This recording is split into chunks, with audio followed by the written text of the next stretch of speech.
Fintech Chatter Podcast, brought to you by Tier 1 People, the leaders in executive search for Fintech ventures.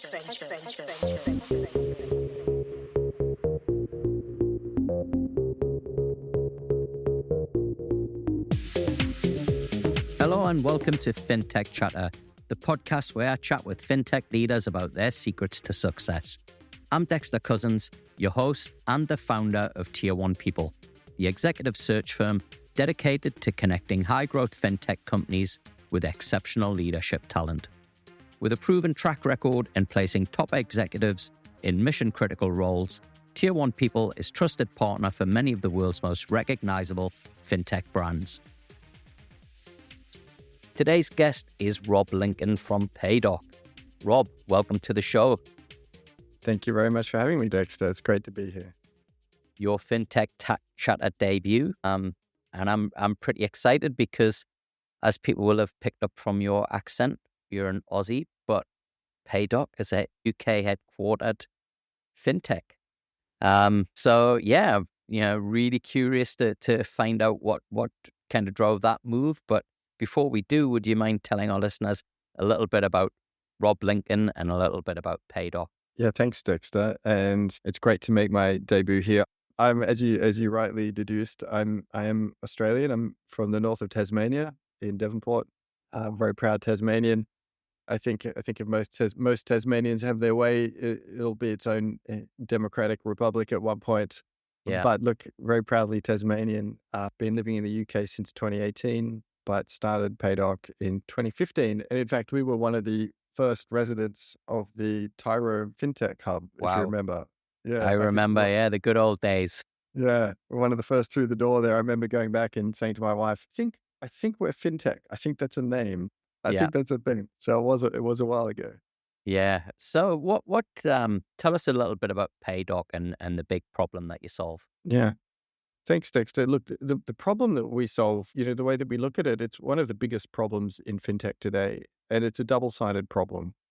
On one hand, you've got large acquiring banks, large acquirers. They occupy about 80% of the acquiring volume today. That's online payments processing or offline. It's really card processing. And you've got more fintechs than ever. So on one hand, we have this incredible proliferation of new fintechs, alternative payment methods, buy now, pay laters, fraud platforms, dynamic currency conversion, authentication, loyalty, you name it, right? The world has never had more fintech than exists today.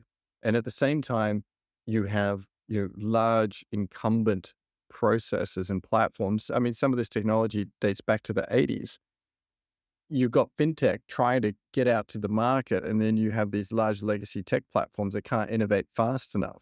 And so into the gap, you've had people like Stripe and Adyen, et cetera, over the years, right? And they occupy 20-something% of the market share right now. But in reality, the problem that we're looking at is that high 70% of payment processing right now that's trapped on these older systems with merchants who are looking to shift to either the new incumbent fintechs, or they're looking for the incumbent bank to provide that capability. So where PayDoc sits, we sit between the large acquiring banks and their merchants. And essentially what PayDoc does is we do two things. We keep the merchants happy in their relationship with their bank, and we provide a last mile distribution platform for fintech. So commonly this is known as payment orchestration, but where PayDoc is unique is that we turn our focus on working with the incumbents, working with that large footprint of existing volume that's looking for better capability, but not really sure what to do. And I think as acquiring heads towards a race to the bottom, from a pricing point of view, the value's got to move upstream. And so that value-added services layer, whoever can provide the most efficient, no-code way of adoption of fintech is going to be the future where payments is going. So we want to help banks win. We want to help the incumbents win. We want to address that monster or problem, the elephant in the room, which is what are we going to do with the 80%? Are they all going to move to Stripe? Or is there another way of looking at the market? And I think the market now is more modular, more interoperable. It's more low or no code. And so I think we're in for a very exciting season of payments as, PayDoc at the forefront of, I guess, supporting the merchants that major banks have who want to be able to have Stripe-like capabilities, but don't necessarily want to move banks. Yeah. One of the, I think the things that distinguishes PayDoc from many of, the other hundreds and hundreds, if not thousands of fintech startups that you mentioned about is the customers or the clients that you've got. Would you mind telling us and the listeners a little bit about some of the customers that you work with?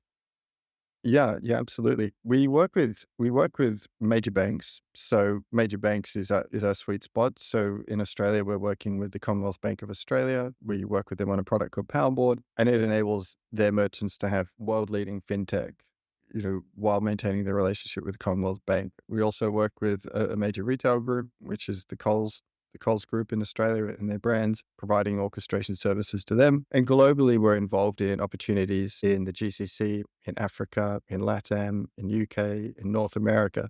I mean, it is a major global problem that the traditional acquirers are looking to resolve. And fundamentally, it's a single question: how do I keep my merchants?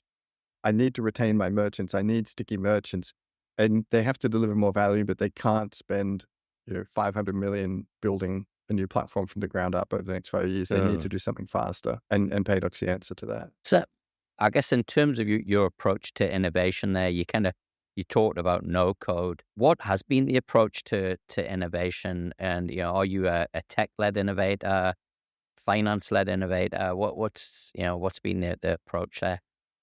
Yeah, that's a great question, Dexter. Interesting thing about my background is I'm not from the payments industry. I've been in the payments industry for over a decade now. But prior to that, we spent a good 7 or 8 years working with merchants around the world, particularly in the not-for-profit sector. So my background is not-for-profit digital consulting. I did that in the US, the UK, Australia, and other places. And the problem that we saw there was merchants wanted access to the latest and greatest of fintech, but the distribution was always a problem for the fintechs and the merchants. If you would turn around and say, here's another great APM, right? Here's another buy now, pay later. And the merchant would say, hey, that sounds great. How do I get it? And they say, oh, here's another API. Yeah. The merchant just goes, not another API. Yeah. Please, say anything but another API. It reminds me when I went to Singapore the first time, and you go to pay by card, and there were about 15 different card terminals. Exactly. It's the digital equivalent of the cards, right? And no, I relate to you. And basically the merchant's doing what you did as a consumer in Singapore. The merchant's looking at all these APIs, all of them different, SOAP-based, REST-based, all got their own schemas. A lot of them, particularly the BNPLs, they were just built from scratch, often by, without a sense of what should a standard look like. And so if you go to the merchant and you say, hey, I've got this great product, will you please use it? And the merchant says, cool, how do I get it? And then you say another API, it's too hard. It's too tiring. The merchant has too much to do. And you end up, in this situation where major players have to shell out enormous incentive payments to try and get merchants to adopt their products. And then something will change. The merchant strategy will change and they realize it wasn't what they wanted. They had to do something else. And so this whole transition that we're going through right now from sort of API first, API integrations at the merchant layer to no code adoption at the merchant layer is one of the most significant things that's happening in payments today globally. So if you want to succeed in fintech, you've got to be able to say to the merchant, just push a button. And you've got to be able to say, it's available today on the App Store and the app. It's just there. And so what PayDoc does in us Orchestrator, we have a no code widget, and it enables the merchant to go, oh, today I'm going to use that, push a button, it's alive. So distribution becomes a case of push the button, or it's already there, activated it on the phone just now for you, and it's available for your consumers in a millisecond. And I think that's the transformation that orchestration brings. And we love, coming back to, our founding DNA, I love nothing more than when a fintech comes to me and says, look, for these customers, or we want to enter this section of the market, can I get on the PayDoc rails so that merchants can just push a button? That's so much easier than handing the merchant, a dictionary of APIs and somehow finding, space in their roadmap for the next 24 months. And, you're scratching the surface of the challenges that come with continual API integrations, like security, right? What happens when you've got API keys floating around? You forgot to hard code it in. Who hasn't heard of those stories before? So you remove a whole pile of security concerns, you increase speed to market, you increase consumer satisfaction, you increase convenience, you increase revenue because conversions go up because you're giving consumers more choice. The benefits of what we do is that last mile delivery layer, it's exponential. And I think this is why we're seeing an overall rise in orchestration as a whole. And I think it's why we're seeing major institutions look to it as a cure for the tech debt and a pacifier, or I would say probably a big value add for their merchants. Yeah. It just takes the problem away. This wasn't in the questions, but I think you raise a valid point, and I think something that I hear more and more of. We're kind of really very, very fond of our buzzwords in fintech, whether it be embedded or orchestration. And I see a lot of people talking about payments orchestration, and it isn't necessarily true payments orchestration. So for the benefit of our listeners, can you define? Yeah, it's a really good question. And I sympathize with that, because I think we've gone from, 2018, sort of early 2019, orchestration wasn't a term, to all of a sudden everybody's using it, to all of a sudden everybody's using it, and we don't know what it means anymore. Yeah. So I completely understand. And ourselves, we're wrestling with, as orchestration becomes a very wide category, how do we create differentiation? I think orchestration at its purest form is about equipping merchants to access the fintech ecosystem at speed, at scale. It's about being that enabler. So orchestration in its purest form is an enablement device, right? PayDoc, we're a software company in the payment space. We're not a payments company. We don't try to be a payments company. There's lots of payments companies out there. We're a software company. I think where orchestration maybe gave itself a little bit of a bad name was when it was associated with least cost routing, race to the bottom, a lot of this sort of commoditizing, arbitraging sort of stigma. I've always resisted that. And I remember in the early days in Sydney, I remember having some meetings actually in Circular Quay here in Sydney, only meters away from where I'm sitting today, where, we were encouraged to partner with an acquirer to, facilitate some like volume routing, least cost routing, take clip of the ticket. And we violently resisted that, because we always felt like the value was further upstream. Yeah. The value was about getting fintech into the hands of the consumer, of the merchant and the consumer. So I think orchestration at its lowest form is a least cost routing sort of arbitrage, pit everybody against each other kind of proposition. That is not actually what good orchestration is. I think that's just a commodity device. I think orchestration is about get all the things in the hands of the merchant and allow them to create extraordinary experiences. And if you can deliver that value, that app store for fintech like value, where you're an enabler, you're a platform, everybody's winning. And if everybody's winning, then you've got a job for life. And so I think orchestration should be that, as it should be in its pure form, an enabler, not a commoditizer. Yeah. And I think orchestrators really sit on two sides of that spectrum, right? So we aim to be on the enablement side. We've always been that. We've been religiously slow. So, and I think for a long time may have been the only orchestrator that had that position in market. But trust me, people didn't believe us until they saw it actually working. So it's taken some time to build the brand. You mentioned how you were encouraged to become this kind of arbitrage, least cost routing solution. And talking about the early days of, when you were in the Tyro hub and launching the business, that was kind of FinTech 1.0, where it literally was arbitrage and process improvement, right? Like it was, maybe it's a nice little UX on the front of something. Seeing the journey that you're on now, 10 years later, kind of that, original vision is now coming to fruition. I want to kind of talk to you about that journey, right? So, 2015, you're in the Tyro hub. Was it 2020 when you moved to the UK? I'm trying to kind of get my memory back in order here. Yeah, it was 2018 actually. 2018. So what prompted the move to the UK then? Yeah, I was a very naive founder. I'm not going to lie. I knew almost nothing about anything. And we had this idea from my years of consulting around the world in the payment space for not-for-profits, where they were like, hey, I want PayPal. No, I don't want PayPal. Hey, I want this. No, I don't want it. I want to work with this bank, but I need webhooks. So we had this really sort of mechanical knowledge of how the industry worked. So we thought if we build this product, they will come. And like every great founder, it was a build it and they'll come fallacy. And then you quickly realize that you actually need to commercialize it. And then you realize you have to distribute it. And each one of those step ups is exponentially harder than the one before. So in 2018, we realized that we basically had every VC and every bank in Australia say no to us. Stripe was going to wipe the floor with us. Merchants weren't leaving banks. This product really didn't have a future, and nobody liked a smelly arbitrage proposition, which we absolutely weren't, but there was, I think, some stigma. So in 2018, there was a lot more happening in fintech in the UK, and in particular, we had the opportunity to do some work around omni-channel, pin on glass. And we still love omni-channel. We do quite a lot there now, which is really exciting.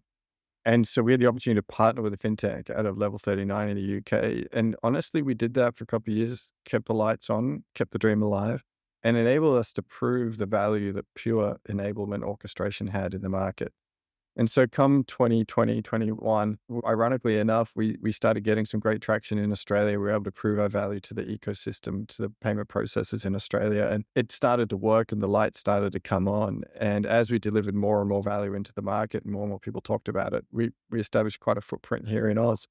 So, and we were able to use that to educate, the global audience who is now looking at us from London. And the rest is history, as orchestration is now a real thing and people are using it to solve all kinds of great problems. So I think, the move to London was a survival move. It was a pure survival move. And then it ended up becoming quite a strategic one, in hindsight. And we always knew, if this problem was as big as we thought it was, it needed more room to grow. And so London was sort of an organic step anyway. But to be honest, like most startups, survival is the rule, right?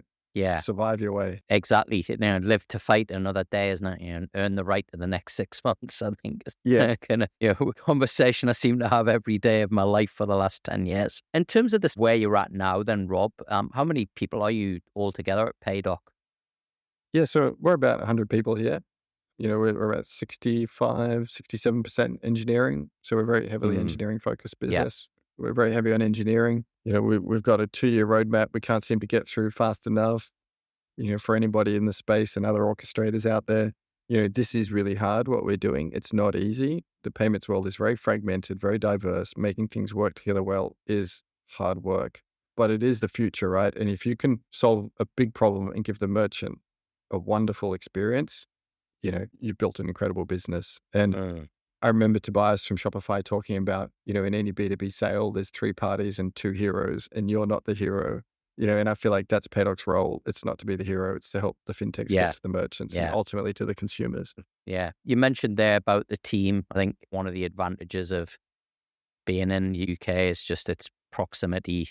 It's not a lot less isolated than Australia. Time zone wise, it tends to be a little easier there as well. What kind of advantages did geography have as you were looking for talent and starting to scale the business? Yeah, Dexter, we had a lot of problem with talent in the early years. I think being in the UK really helped.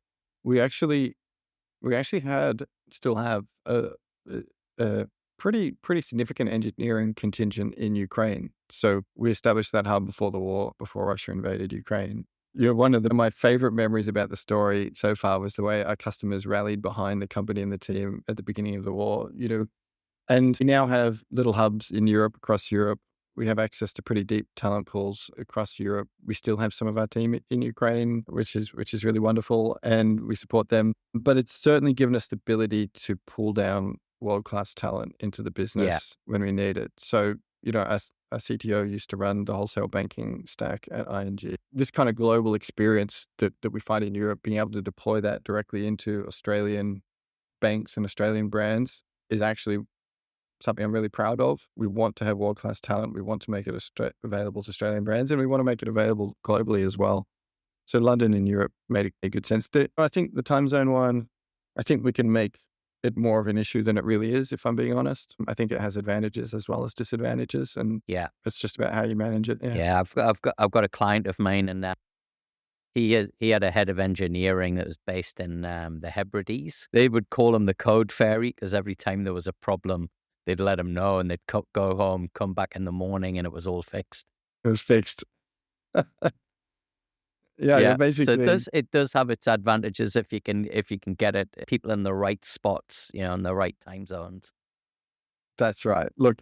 I think definitely the benefits outweigh the challenges. Do you talk there about some of the team based in the Ukraine, and obviously it's been a awful time and terribly tough. I guess first of all, kind of what were some of the things that you did as a business, I guess, to try and kind of support your team, and what were the learnings from that as well? Because we talked about the challenges of startups, and sometimes we can kind of over dramatize, like the challenges that come with it. And then you have an event like the Russia-Ukraine war, and it brings a lot of things into context. What was the kind of experience that you had as a leader going through that, and what did you learn about yourself? And what were some of the things that you kind of perhaps changed your view around how to manage a crisis and support your team through tough times? Dexter, I think I'm still, even years later, processing, those early days. We're Yeah, still working through it as a team. We've still got team of their family there. I think because of COVID, operationally, there really wasn't a change for PayDoc in terms of we're yeah, used to doing remote.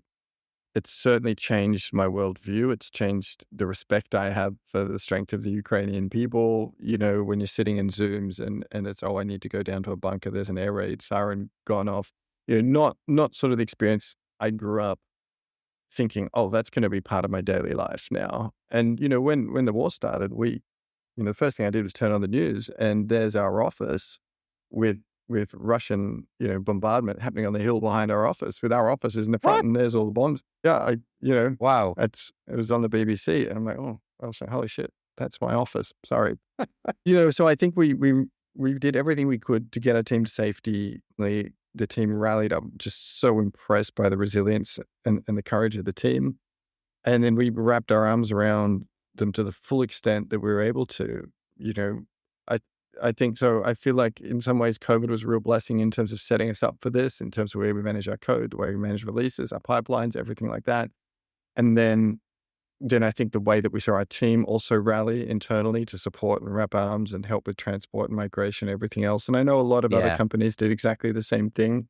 And then the thing I think one of the things I'm most proud of and humbled by was even the response of some of our customers. I'm happy to name drop here, but the guys at Coles, all recorded a beautiful video and sent it around to the team to express their concern and care. And I was just blown away by that level of, and I think the sense of the partnership orientation we have to our customers and relationships. Yes, we're absolutely transparent, and we have deep partnerships with our customers because what we're doing is hard. You're deep in the trenches with our customers, and it takes that level of trust and relationship between us. And I think to see all those things come together, us supporting the team, our customers, incredible support during that time and understanding, and then the resilience of the team on the ground, it's something I could never imagine happening in a million years. Tragic and beautiful all at the same time. yeah, And look, we hope that it comes to an end soon. We really do. absolutely. And talking about talent, I mean, it's always a challenge for you've name dropped a couple of competitors there, Adyen, Stripe. I mean, got great reputations, huge budgets to attract talent. But one of the challenges that I have is if I go and try and headhunt from those places, they get paid pretty well. Yeah. How have you gone about attracting that caliber of talent that you've mentioned to PayDoc, where I'm assuming you ain't got the budgets to be able to match what some of your competitors are throwing at people? Yeah, yeah. Look, I think two things there. One, I don't really view Stripe and Adyen as competitors. I think they're in a different lane. We support them as processors. If there's merchants who need them, that's fine. It's sort of a different set of problems, which is how do we help major incumbent banks provide exceptional fintech to their customers? If that means our banks end up competing with Adyen Fintech, fine, our banking customers or our large merchant customers. But in the reality, we sort of don't exist in the same world. But like everything in payments, everything's overlaps.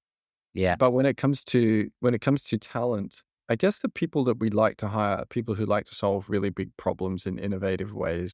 So while we may not be able to compete on budget, what we can do, hopefully in time we'll be the Adyen, we'll be the Stripe yeah, who can. But I think the people that we want around the table are the creative thinkers who want to solve really big, hairy problems and stretch themselves and do something truly innovative. And it was amazing to see, PayDoc we won the best fintech banking partnership at the Pay360 Awards in London a few weeks ago. And to see awesome. that the industry is recognizing what we're doing is truly innovative, solving a large problem. I think that's really exciting to some people to say, look, here's a really big, hairy problem.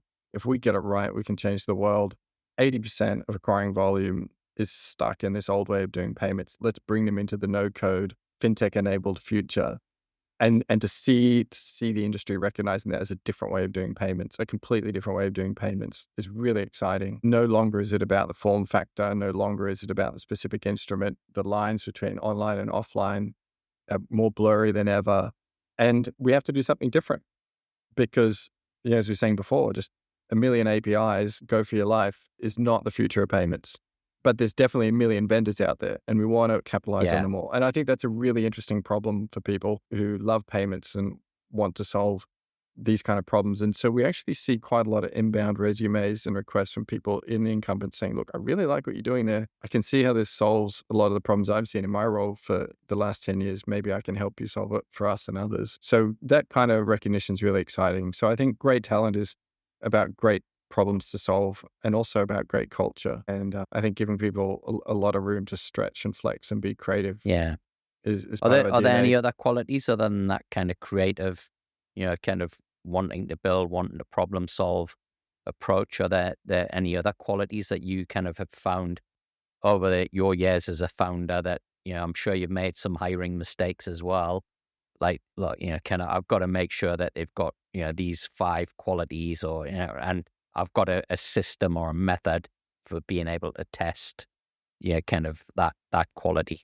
Look, I think Dexter, I'd love your feedback on this. You have much more experience than me in hiring, but my biggest mistakes my experience isn't as painful as yours, though, right? Well, that's right. I see what happens when it goes wrong. I might have to try and fix it, but I don't get to, kind of deal with it, right? That's Well, help me with this then. I think my biggest mistakes have come when I've over-indexed on the resume and under-indexed on character and tenacity and resilience. Yeah. I think skills can come very quickly, and we live in this AI-enabled, instant learning world. And particularly doing something new, like the last thing you want to do is just say, well, this is what we did at insert large brand here for the last 10 years. We don't want to repeat the mistakes of the past when creating the future. And so really under-indexing on resilience, tenacity, creativity, and over-indexing on, hey, what logos are in the resume. I've probably regretted the time that I've oriented myself towards the latter rather than the former. 10 times out of 10. I think that's a common kind of learning process, right? Which is everybody gets excited by the big names, and then you kind of make all these assumptions about how great the person is without digging into the character. And I think, look, you've got some real experiences now of that. You got a whole team where you've seen their character in the toughest of times, right? And I think that's the hardest thing to be able to assess for it during an interview process, is that everybody's awesome when everything's awesome, right? Same when things are tough. That's when you find out who is really awesome and who actually isn't a team player, maybe just doesn't have the character traits that you're looking for. And I think the only thing that you can do really in an interview process is to dig deep into those life experiences that people have had, right? And, it's like where they had to overcome adversity, right? And it could be that they were younger and their parents divorced and, they moved country or, whatever it is. Like everybody's had something go wrong in their life. And I think, without having to kind of pry, it's, just understanding, hey, look, kind of what was the process that you went through to deal with that setback. And I think when people give you setbacks, that are kind of pretty minor, it's a good indicator that they don't really grasp the environment that they're about to enter. I think that's the biggest issue that I see, Rob, is that, particularly for founders who, you're so close to the business, you want it to be successful, you so want the person to be the right hire. And so you tend to oversell as well, not just over-index on the person, but oversell what your environment's like and the support and the resources available to that person. And so what you get is this massive mismatch, right, of both sides, the mismatched expectations. And that's why 9 out of 10 people who typically leave large tech firms and large corporates to go to a business, on the journey that PayDoc's on, will leave within the first 6 months. It's just because it's just not the right environment. And I think that you've got the right idea about testing on that wanting to solve the problem, because that is definitely what I would say is a common thread in all of the people who we've put in front of our clients is yes, salary's important, but what's the mission? What am I going to be building? Who am I going to be building it with? Am I going to be able to point it to my family or my kids and say, hey, I was part of that? They're kind of, if somebody's genuine about that stuff, I think that's a real strong indicator that they're the type of personality that you want in the business. I always look at hiring like it's an investigation, right? Kind of trying to build a case for or against the person being right, and you kind of find evidence along the way, and kind of some of it's circumstantial, some of it's right, but there's data everywhere to be able to kind of put together a picture of an individual. I remember interviewing somebody who had gone from sleeping rough in Sydney to a very significant role in about 8 years. And I so badly wanted to hire them because I was like, you told me about your resilience as your first, and he'd said, because of my history, people didn't want to talk to me. I'm like, well, for you, you're straight to the top of the list because you've had that resilience, you've had that adversity. And when somebody comes to me and they say, oh, well, I was the ex-CEO or I was the ex-this, I was the ex-that, I'm like, that doesn't really tell me anything about who you are or how you respond when things get really tough. Yeah. I wish people come to me and say, look, this person overcame this and they overcame that. I know that they won't quit and they're tenacious. So I'm like, well, they could do pretty much any role. The reality is, right, like you haven't got the time to be able to train and develop people. The kind of development happens on the job, and it happens every time you break through that resilient moment, right, where you didn't quit. That's where the development happens. It's not you, and you try as much as you can to guide people. But I think a lot of people's learning and growth comes through them breaking through those barriers and those moments, not what somebody's told them and shown them. I love that. Every decision to not quit builds resilience. I love what you said there. It's just like every time you make a decision to not quit, you're stronger for it. Yeah, I absolutely love that. I'm so encouraged. And I'm not into failure porn, right? Like it's, I've seen people really close to me hang around too long when they should have quit. And so I don't think it's not necessary to say you should never quit, but to know that if you can hang around, like there's a game of survival, right? In your game, you talked about this earlier, right? Like you just had to survive. You've earned the right now to start to see your vision. Those days when everybody's telling you to get into arbitrage, and you're like, no, we can see something much bigger. You've hung around to see the day where actually, I was right? Like I kind of made the right call. And I think that's the hardest thing, right? And the innovation game is when you're visionary, it's amazing, right? But if you haven't got the timing right, it's like you're not successful. And I think this is the biggest, to me, it's the biggest mind screwer of being an entrepreneur is you can have the vision, the work ethic, the skills, the capability, the charisma, all of that stuff. But if the timing's wrong, and chances of success, 100% right. Yeah.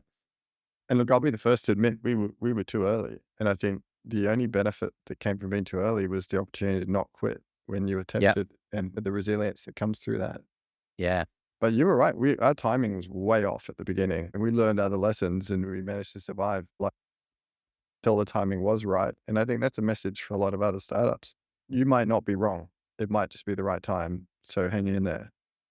Yeah, exactly. Now, you've obviously been around for, quite some time.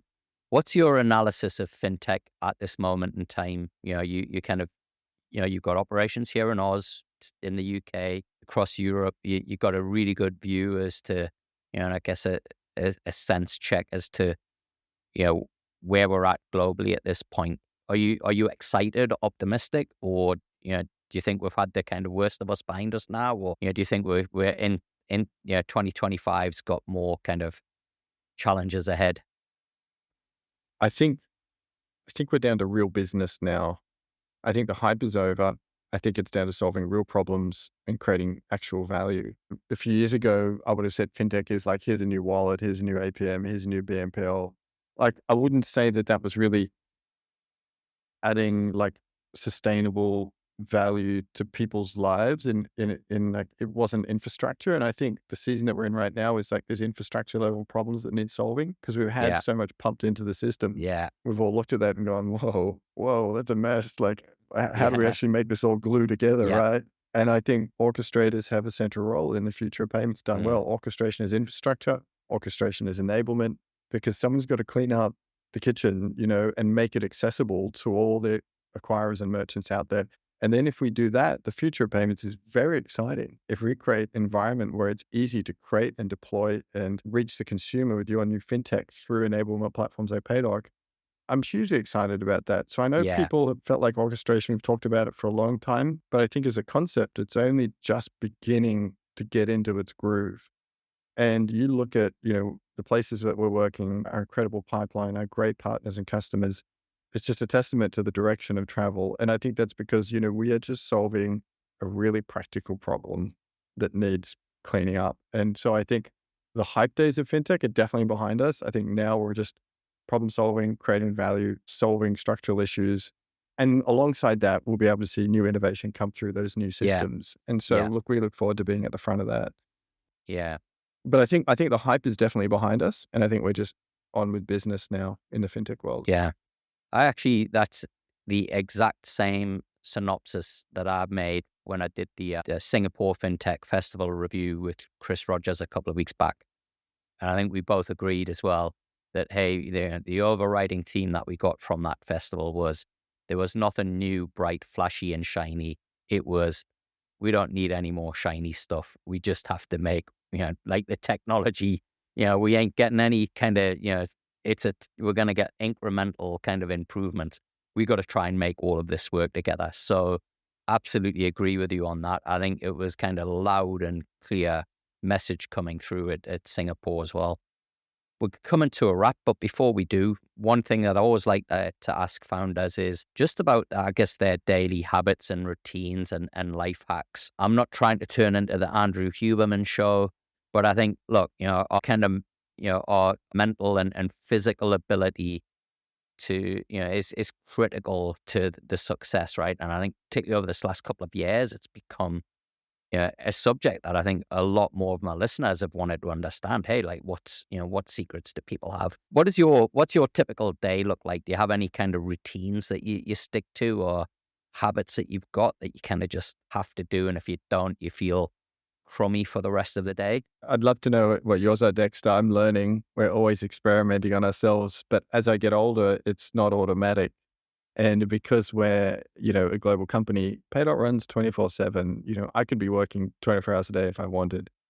And so for me, the lesson I've had to realize that I'm not as young as I used to be, and I need to carve out time and space to do some healthy things. And so I did little things like intermittent fasting, cold showers, that, even just try and do at least like 10 minutes of yoga and some meditation, some other things just to feed my soul and to feed and to allow my body to breathe when we're spending so much time behind laptops has been really helpful. But I have to say the single thing that's given me the most energy, ironically, has been intermittent fasting. It's been so good for me. So what one have you done? Because there's 37 different forms of intermittent fasting, I think. So for me, it's the 18-6 thing. I try to do that. So, eat in a 6-hour window. And more recently, just if I can take a whole 24 hour to let my body reboot, it helps me a lot. I have more energy, more focus, more clarity. I don't know why. It's just the one thing that just worked really well for me. I've been very inspired by a gentleman by the name of Arthur Brooks. And he recently wrote a book called Strength to Strength, which to anybody listening out there, I can deeply recommend in terms of getting balance with your life and your health and your mental energy. And I think as a founder, not losing your family or friends on that process, which is an easy thing to neglect. Yeah. But absolutely. he's a good bloke. Yeah. Awesome. Yeah, I'll check that out. Before we wrap up, Rob, We're at the end of a year. Can you believe it? What can we expect from PayDoc in 2025? A lot more delighted and surprises and thrilled on LinkedIn's, right? Isn't that what we're all doing? Humbled, Robert. Humbled. I forgot that one. Humbled. Dear, what has the world become? Look, I think we're really focused on executing. I mentioned that we're, nearly 70% engineers. So we have a massive roadmap that we're just plowing through, all of which is very innovative and built on the platform that we've developed over the last nearly better part of a decade. But things that thematics that we're really excited about include omni-channel, sort of no-code workflows, and really making sure that from a white label point of view, we do it in a way that banks can pick it up very quickly. So I'm hoping, that we'll see a few more announcements of things that we're doing in other continents around the theme of what we've done so successfully here in Australia. I think it's, Australia has always been an adopter and an innovator. And we feel so pleased and thankful for our great customers here, and really seen as leading the way globally in payments. So we might be based in London, but in many ways, Australia is really leading the way through the work that we do with our customers here. Brilliant. We're listened to in over 40 countries. We have amazing talent listening to this show. If anybody's interested in careers at PayDoc, where's the best place for them to go? You can send an email to people@paydoc.com. Also, I'm very easy to find on LinkedIn. Just drop me a message there, connect with me, and I can hook you up. Fantastic. It's been great to chat, Rob. Thanks for coming on. Thank you for having me, Dexter. It was a real joy. As always, folks, you can connect with me on LinkedIn. If you're new to the show, make sure that you follow us on your favorite podcast player, or head over to YouTube, Fintech Chatter TV, where you can follow us and hit that notification bell so you'll get alerted every time we put up new videos. We're going to have a load of new content coming out next year as well, so make sure that you follow us on YouTube. Until the next episode, keep well. Fintech Chatter is brought to you by Tier 1 People, leaders in fintech executive search. We'll help you bring in world-class leadership talent to build world-class fintech ventures. And you can find us at tier1people.com.